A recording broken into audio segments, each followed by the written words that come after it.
လုံးပဲမင်္ဂလာပါကျွန်တော်ခုချိန်မှာအနာရောဂါငြိမ်းခြင်းအကြောင်းကိုကျွန်တော်ပြောပြချင်ပါတယ်အနာရောဂါဘယ်လိုငြိမ်းနိုင်တယ်လဲ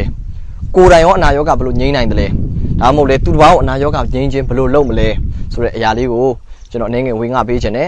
အနာရောဂါငြိမ်းခြင်းပထမအဆင့်ကတော့ပဋိညာဉ်အားဖြင့်အနာရောဂါငြိမ်းခြင်းဖြစ်တယ်ပဋိညာဉ်အားဖြင့်ဆိုတဲ့အဓိပ္ပာယ်မှာဘုရားသခင်ကနှုတ်ကပတ်တော်တွေမှာဒီလိုပြောတယ်ထွတ်မြောက်အခန်းကြီး15အငယ်26မှာဒီလိုပြောပါတယ်အေဂုတုလူတွေ၌ဆွဲစေသောယောဂတစုံတစ်ခုများသင်တို့၌မဆွဲစေငါသည်သင်တို့၏အနာယောဂကိုငြိမ်းစေသောထာဝရဘုရားဖြစ်တယ်လို့ပြောတယ်သင်တို့၏အနာယောဂကိုငြိမ်းစေတဲ့ထာဝရဘုရားဆိုတာကျွန်တော်တို့ဟီဘရုစကားမှာတော့ Jehovah Rapha လို့ခေါ်ပါတယ် Jehovah Rapha ရဲ့အဓိပ္ပာယ်ဒီအနာယောဂငြိမ်းစေသောဘုရားအဲ့တော့ဒီအနာယောဂငြိမ်းစေသောဘုရားဟာကျွန်တော်တို့အပေါ်မှာကျွန်တော်တို့ကသူ့သားသမီးဖြစ်တဲ့အတွက်အေဂုတုလူဆိုတာဟာမယုံကြည်သူတွေဘုရားသားသမီးမဟုတ်တဲ့သူတွေဘုရားသားသမီးမဟုတ်တဲ့သူတွေဟာမငြိမ်းနိုင်ပါဘူးဘသူတွေပဲငြိမ်းနိုင်လဲဆိုတော့ဘုရားသားသမီးဖြစ်တဲ့သူတွေပဲငြိမ်းနိုင်တယ်အနာရောဂါငြိမ်းခြင်းအဲ့ဒါကတော့ဗရိညင်အားဖြင့်အနာရောဂါငြိမ်းခြင်းတရက်မှာခါနန်အမျိုးသမီးကယေရှုရှိမှလာပြီးတော့သူ့သမီးလေးကျမ်းမာဖို့အတွက်ဆုတောင်းလာခံတယ်။ယေရှုကဘာပြောလဲဆိုတော့ငါဣသရေလအမျိုးပျောက်လွင့်တဲ့သိုးတွေရှိကိုလာတာသားရဲ့အစာကိုခွေးအားမကြွေးဆိုပြီးတော့ကျမ်းချက်ကပြောလိုက်ပါတယ်။ဘသူတွေကိုပေးမဲ့ကျမ်းမာခြင်းလဲဆိုလို့ရှိရင်ဣသရေလအမျိုးဖြစ်တဲ့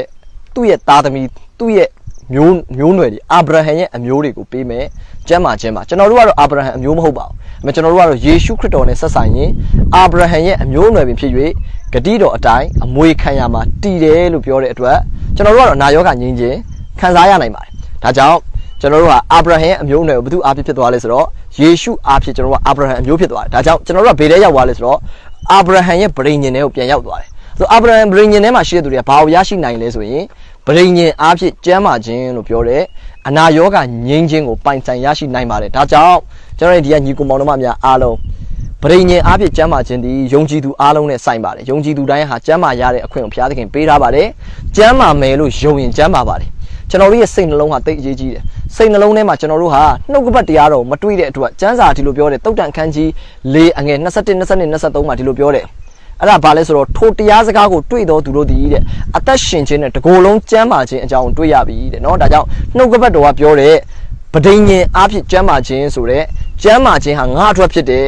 ယေရှုလက်ဝါးကားတိုင်းမှာတော့ကအရိုက်ခံခဲ့တဲ့ဒဏ်ချက်တော်ဟာငါ့ရဲ့အနာကိုပျောက်စေပြီဒါကြောင့်ငါဟာအနာရောဂါငြိမ်းနိုင်ပါတယ်ဆိုတဲ့တရားစကားနှုတ်ကပတ်တော်ကျွန်တော်တို့ယုံရင်သင်ဟာအနာရောဂါငြိမ်းခြင်းကိုခံစားရနိုင်ပါတယ်ဒါပထမတစ်ခုကတော့ဖျားသားသမီးတိုင်းရရှိမဲ့ဗရိညင်အားဖြင့်အနာရောဂါငြိမ်းခြင်းဖြစ်တယ်ဒုတိယတစ်ခုကတော့ဒုတိယတစ်မျိုးကတော့ဘာလဲဆိုလို့ရှိရင်ကျွန်တော်တို့ရဲ့နှုတ်ကနေဝန်ခံတဲ့ကျွန်တော်နှုတ်ကနေကြည်ညာတဲ့ယုံကြည်ခြင်းအားဖြင့်အနာရောဂါငြိမ်းခြင်းဖြစ်တယ်ငါယုံတယ်ကွာဆိုပြီးပါးစပ်ပိတ်ထားလို့မရနော်ယုံတယ်ကွာဆိုတဲ့အခါမှာစိတ်နှလုံးနဲ့ယုံကြည်ပြီးနှုတ်ခမ်းနဲ့ဝန်ခံရင်းနဲ့ကယ်တင်ခြင်းရမယ်လို့ပြောတဲ့အတွက်ကျွန်တော်ကဘာတော့ဖြစ်ရမလဲဆိုတော့စိတ်နှလုံးထဲမှာငါယုံပြီဆိုရင်ဘာနဲ့တော့ဝန်ခံရမလဲဆိုတော့နှုတ်ခမ်းနဲ့တော့ဝန်ခံရမယ်အဲ့ဒါဘာလဲဆိုတော့နှုတ်ခမ်းနဲ့ဝန်ခံခြင်းနဲ့စိတ်နှလုံးနဲ့ယုံကြည်ခြင်းအဖြစ်အနာရောဂါငြိမ်းခြင်းပါဒီအရာဒီကိုယ်တိုင်လည်းကျမ်းမာခြင်းရနိုင်တယ်လို့သူတစ်ပါးကိုလည်းကျွန်တော်တို့ကျမ်းမာခြင်းကိုပြန်ပြီးစေလွှတ်လို့ရပါတယ်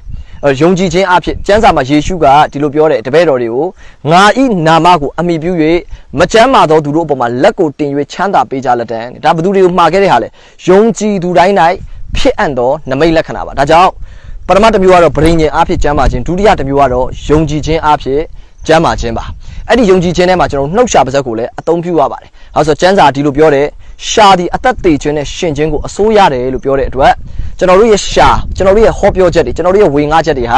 သေခြင်းအကြောင်းများများပြောရင်ကျွန်တော်တို့တွေမှာသေခြင်း experience တွေကိုကျွန်တော်ခံစားရလိမ့်မယ်။တကယ်လို့ကျွန်တော်တို့ကအသက်ရှင်ခြင်းနဲ့ပတ်သက်တဲ့ကျမ်းမာခြင်းနဲ့ပတ်သက်တဲ့အရာကိုများများပြောရင်ကျမ်းမာခြင်းဟာသင်ခန္ဓာကိုယ်ပေါ်မှာရောက်လာလိမ့်မယ်။ဒါကြောင့်ကျွန်တော်ဒုတိယတစ်မျိုးအနေနဲ့ကတော့ဘာလဲဆိုတော့ယုံကြည်ခြင်းအဖြစ်အနာရောဂါငြိမ်းခြင်းဒီယုံကြည်ခြင်းအဖြစ်အနာရောဂါငြိမ်းခြင်းသည်လူတိုင်းလုံနိုင်ပါတယ်ကိုယ်တိုင်ကျမ်းမာခြင်းရနိုင်တယ်လို့တပားလူကိုလည်းပြန်ပြီးတော့ယုံကြည်ခြင်းအဖြစ်အနာရောဂါငြိမ်းခြင်းအနေနဲ့အမှုပြန်ဆောင်လို့ရပါတယ်အဲ့ဒီထဲမှာဘာပါလဲလက်ကိုတင်ပြီးတော့ဆူတောင်းပေးခြင်းပါတယ်နှုတ်ခမ်းနဲ့ကျွန်တော်တို့ကျမ်းမာခြင်းကိုဝတ်ဆိုခြင်းအဖြစ်ကျမ်းမာပေးခြင်းပါတယ်လက်ကိုတင်ပေးခြင်းအဖြစ်အနာရောဂါငြိမ်းနိုင်တယ်ဒါကြောင့်ယုံကြည်သူတွေကိုယေရှုခရစ်တော်ကပြောထားပြီးသားယုံကြည်သူတိုင်း၌ဖြစ်အပ်သောနမိတ်လက္ခဏာဟုမူကားမကျမ်းမာသောသူတို့အပေါ်မှာလက်ကိုတင်၍ချမ်းသာပေးလို့ပြောတဲ့အတွက်ယုံကြည်သူတိုင်းဟာလက်ကိုတင်ပေးခြင်းအဖြစ်အနာရောဂါငြိမ်းခြင်းကိုစေလွတ်နိုင်ပါနောက်တစ်ခုကတော့ အဲ့တမျိုးတည်းမှာပဲယုံကြည်ခြင်းအဖြစ်ကျမ်းမာခြင်းထဲမှာပဲဘာလို့တော့သုံးရမလဲဆိုရင်တပားလူကျွန်တော်တို့အမှုဆောင်တဲ့အခါမှာယုံကြည်ခြင်းအဖြစ်ကျမ်းမာခြင်းကျွန်တော်တို့ပေးတဲ့အခါမှာကျွန်တော်ဘာနဲ့တော့ကျွန်တော်သုံးရမလဲဆိုယေရှုရဲ့နာမတော်ကိုကျွန်တော်သုံးရမယ်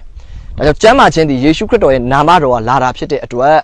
်ယေရှုရဲ့နာမကိုဘာလို့ကျွန်တော်သုံးဖို့လို့လဲဆိုတော့လက်ဝါးကားတိုင်းမှာဒဏ်ရာဒဏ်ချက်တွေအရိုက်ခံခဲ့တာတလောကလုံးမှာရှိတဲ့လူတွေရဲ့ယောဂါတွေကိုငြိမ်းစေဖို့အတွက်ဒီနေ့သူ့ရဲ့လက်ဝါးကားတိုင်းမှာအနာယောဂါတွေကိုကျွန်တော်တို့ယူဆောင်သွားတယ်ဆိုတဲ့သူဟာတခြားလူမဟုတ်ပါဘူးယေရှုခရစ်တော်ပဲဖြစ်တယ်အဲကြောင့်ယေရှုခံခဲ့တဲ့ဒဏ်ချက်အဖြစ်ယေရှုရဲ့နာမတော်အဖြစ်ကျွန်တော်ကကျမ်းမာခြင်းကိုပေးနိုင်ပါတယ်ဘာဖြစ်လို့လဲဆိုတော့ဖိလိပ္ပိဩဝါဒစာအခန်းကြီး1မှာအငယ်ဘယ်လောက်မှလဲဆိုအငယ်9:10မှာဘယ်လိုပြောလဲဆိုလို့ရှိရင်ဒီနေ့နာမတွေအားလုံးအမည်နာမကောင်းကင်တ attva မြေကြီးတ attva နဲ့မြေကြီးအောက်မှာရှိတဲ့တ attva ဆိုတာနတ်ဆိုးတွေအဲ့ဒီမြေကြီးအောက်မှာရှိတဲ့တ attva တွေမှအစအနတ်ဆုံးသောတွင်းကနတ်ဆိုးတွေမှအစဘသူရဲ့နာမကိုဒုထောက်ဝန်ခံရမလို့ဆိုယေရှုနာမကိုဒုထောက်ဝန်ခံရမယ်လို့ပြောတဲ့အတွက်နာမအားလုံးကိုကျွန်တော်တို့ကယေရှုရဲ့နာမည်နဲ့နှင်ထုတ်လို့ရပါတယ်နတ်ဆိုးတွေကိုလည်းထွက်လို့ပြောရင်နတ်ဆိုးတွေကထွက်သွားမယ်ဥပမာကင်ဆာယောဂယေရှုရဲ့နာမ၌ထွက်သွားလို့ပြောရင်ကင်ဆာယောဂယေရှုနာမအဖြစ်ထွက်သွားလိမ့်မယ်ဒီနေ့အစာအိမ်ယောဂလားခန္ဓာကိုယ်ထဲမှာဘာယောဂတွေလဲအဲ့ဒီနာမည်တွေအားလုံးကယေရှုအရှိမဒူးထောက်မှာဖြစ်တဲ့အတွက်သင်ဟာယုံကြည်ခြင်းအဖြစ်အခွင့်အာဏာရနိုင်တယ်အဲ့အခွင့်အာဏာအဖြစ်ကျွန်တော်တို့ကဘာလုပ်လို့ရလဲဆိုတော့လူနာတွေကိုကျွန်တော်တို့ကျမ်းမာခြင်းပေးလို့ရနိုင်ပါတယ်ဒါကြောင့်သခင်ယေရှုနာမအဖြစ်အခွင့်အာဏာကိုယူလျက်ကျွန်တော်တို့ကျမ်းမာခြင်းပေးပါလူတွေကိုပြန်ဆူတောင်းပါသင်ကိုယ်တိုင်အနာရောဂါငြိမ်းချမ်းပြန်လုပ်နိုင်တယ်ဆရာတစ်ပါးပါအနားမှာဘုရားသခင်ဖိတ်သိတဲ့ဆရာတစ်ပါးပါရှိရင်တော့ကောင်းပါတယ်အမေလည်းမရှိတဲ့အခါမှာလဲကိုယ်တိုင်လဲဆူတောင်းလို့ရတယ်ဆိုတော့နားလေစေခြင်းနဲ့ကျမ်းစာကပြောထားပြီးသားယုံကြည်သူတိုင်း၌ဖြစ်အပ်သောနမိတ်လက္ခဏာလို့ပြောတဲ့အတွက်ယုံကြည်သူတိုင်းဟာယေရှုရဲ့နာမအဖြစ်အနာရောဂါအပေါ်မှာအခွင့်အာဏာယူပြီးတော့ဆူတောင်းပေးခြင်းအဖြစ်အနာရောဂါတွေကိုကျွန်တော်တို့ပျောက်ကင်းပေးနိုင်ပါတယ်ကျမ်းစာဒီလိုပြောတယ်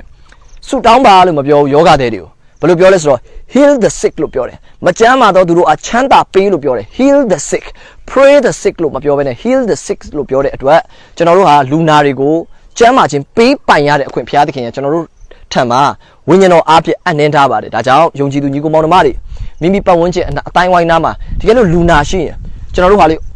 တကယ်ကိုရှေ့လျားလုံးနဲ့ဆူတောင်းချက်တွေနဲ့အကြာကြီးနော်သာသနာပလူတွေဒီလူဆူတောင်းတာမျိုးမဟုတ်ဘဲနဲ့ယေရှုသင်ပေးတယ်လို့ပဲနိုင်ငံတော်တည်ထောင်ပါစေအလိုတော်သည်ကောင်းကင်ဘုံမှာပြည့်စုံတကယ်တော့ဒီမြေကြီးအပေါ်မှာလည်းပြည့်စုံပါစေဆိုပြီးကျွန်တော်တို့ကလူနာကိုအနာရောဂါငြိမ်းခြင်းကိုမွတ်ဆိုခြင်းအဖြစ်ယေရှုနာမ၌အခွင့်အာဏာယူခြင်းအဖြစ်ကျွန်တော်တို့ဟာလူနာတွေကိုကျမ်းမာခြင်းပေးနိုင်ပါတယ်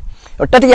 နောက်ဆုံးတစ်ခုတတိယနော်စတုတ္တတစ်မျိုးပေါ့နော်ပထမတစ်မျိုးကတော့ဗြိဉ္ဉ်ဒုတိယတစ်မျိုးကတော့ယုံကြည်ခြင်းအဖြစ်နှုတ်ခမ်းနဲ့မွတ်ဆိုမယ်တတိယတစ်မျိုးကတော့ကျွန်တော်တို့ဟာယေရှုရဲ့နာမ၌အခွင့်အာဏာကိုယောဂတဲ့တွေအပေါ်မှာယောဂနာမည်တွေအပေါ်မှာအခွင့်အာဏာယူခြင်းအဖြစ်ယေရှုနာမအဖြစ်နှင်ထုတ်ပြီးတော့ကျမ်းမာခြင်းပေးမယ်နောက်ဆုံးတစ်မျိုးကတော့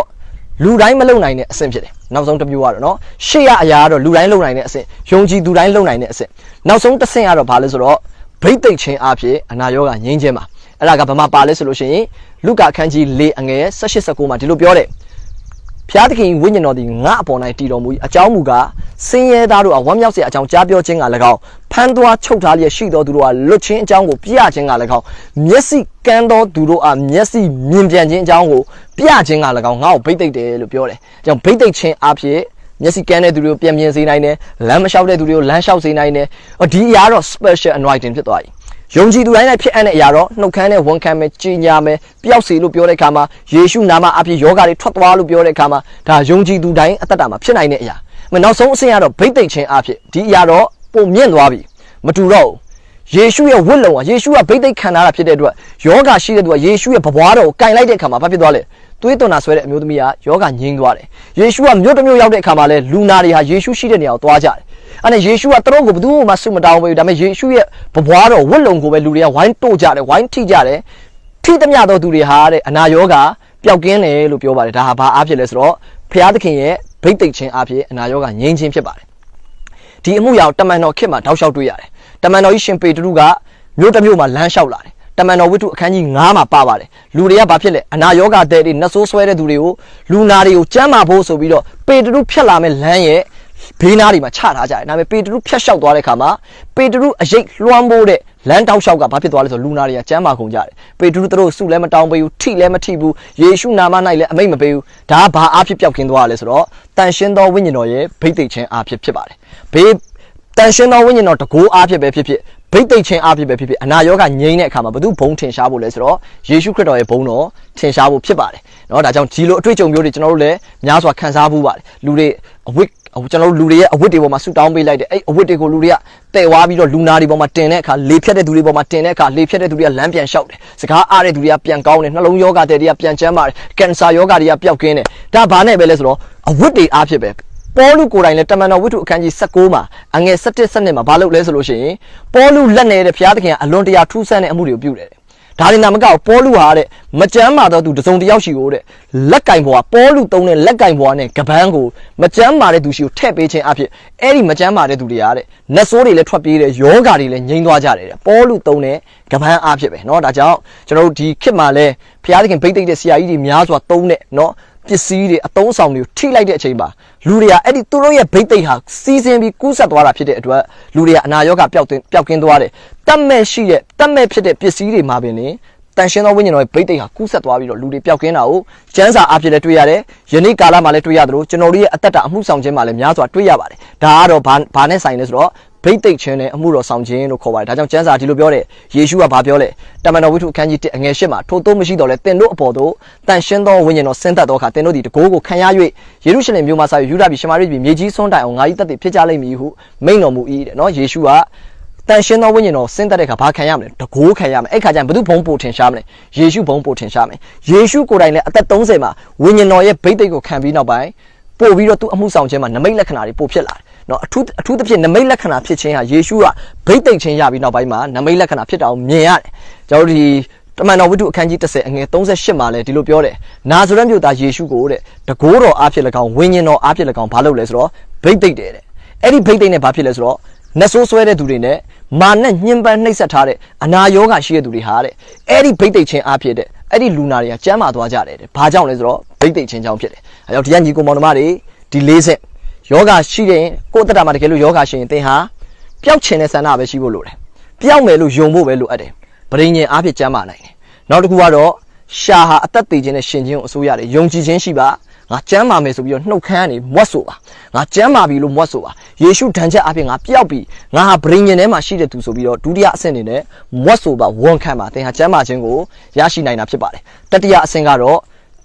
ယေရှုရဲ့နာမအဖြစ်အနာရောဂါငြိမ်းခြင်းနဲ့နတ်ဆိုးနှင်ထုတ်ခြင်းအခွင့်အာဏာအဖြစ်လူနာတွေကိုကျမ်းမာပေးခြင်းဖြစ်ပါတယ်အဲကြောင့်လူနာတွေတင့်ပတ်ဝန်းကျင်မှာရှိရင်ယေရှုနာမ၌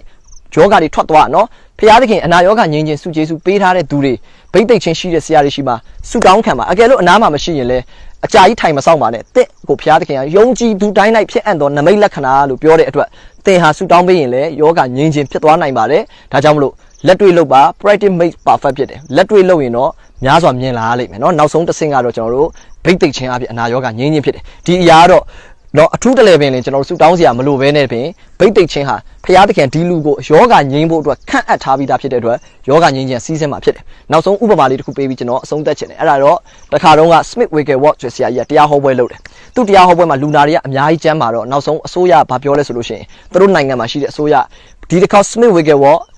လူနာတွေပေါ်မင်းလက်တင်တာငါတို့သိရင်မင်းငါတို့ဖမ်းမယ်လို့ပြောတယ်အဲ့ဒါ Smith Wigglesworth လူနာတွေပေါ်လက်တင်လို့မရတော့အဲ့ဒါဘာဖြစ်လဲဆိုတော့သူဟာဗိတ်သိက်ခြင်းအဖြစ်အမှုဆောင်တဲ့သူဖြစ်တဲ့အတွက်လူနာတွေထိစရာလည်းမလိုဘူးဆူတောင်းပေးစရာလည်းမလိုဘာလုပ်လိုက်လဲဆိုအဲ့ပွဲမှာ तू ဟာဒီ platform ပေါ်ကနေပဲ तू ချိန်ညာလိုက်တယ်အောက်မှာရှိတဲ့ကွင်းပြင်ထဲမှာရှိတဲ့လူနာတွေဟာများစွာကျမ်းမာသွားကြတယ်เนาะဒါကြောင့်ဒီမှာရှိညီကောင်မောင်နှမတွေဗိတ်သိက်ခြင်းအဖြစ်လည်းအမှုတော်ဆောင်ဖို့အတွက်ဆန္ဒရှိရအောင်စာငတ်ရအောင်အနာရောဂါငြိမ်းစေတဲ့ဗိတ်သိက်ခြင်းကိုလည်းမျှော်လင့်ရအောင်အနာရောဂါငြိမ်းခြင်းဗိတ်သိက်ရှိတဲ့ဆရာတွေတွေ့ဆူတောင်းခံပါလက်တင်ဆူတောင်းခံပါကျွန်တော်အသက်တာမှာအနာရောဂါငြိမ်းတဲ့ဆရာကြီး Raymond Wing တို့ Dr. A.L. Gay တို့Jeremy Nelson တို့ပြီး Jack Howard Bayes တို့